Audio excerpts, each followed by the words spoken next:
Hello guys, gandang tanghali guys. Nandito tayo sa my garden. Pakita ko lang guys. Sobrang kawawa na talaga yung mga panatuyo na po dahil sa sobrang init ng panahon. Ayan guys, ipakita ko sa inyo. Ayan guys, ipakita ko sa inyo guys yung mga pananim na may sili guys. Na sili na pang sigang at saka yung atsal guys. May mais na dito guys. Hinarvest na ni Papa. Yung natira na lang yung mga sili. Ayan. Ayan yung sili namin guys. O yung dito banda di gaanong nalanta kasi medyo malilim dito. Yung doon banda yung talagang kawawa. Ayan guys, oh, daming bunga guys. Yung sili na atsal, ayan. Bell pepper. Oh, ang daming bunga. Meron namang maliit. Hindi na siya lumaki dahil sa sobrang init ng panahon. Ayan guys, oh. Mga pananim ng mama at papa ko.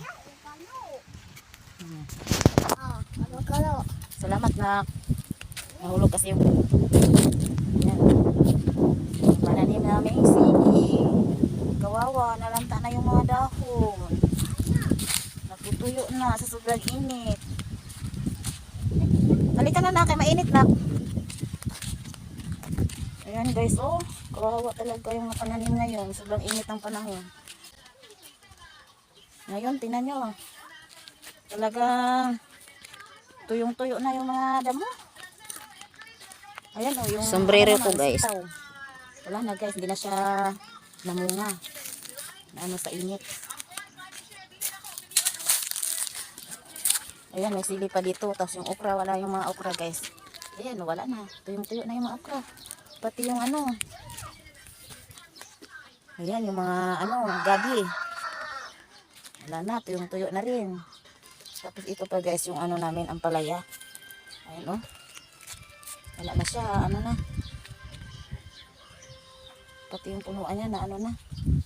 Talagang tuyong-tuyo na yung mga dahon, no? Wala na. Papuntang ano na siya.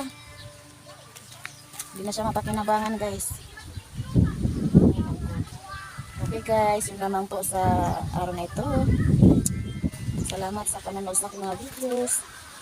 And don't skip my ads. Thank you so much everyone. God bless.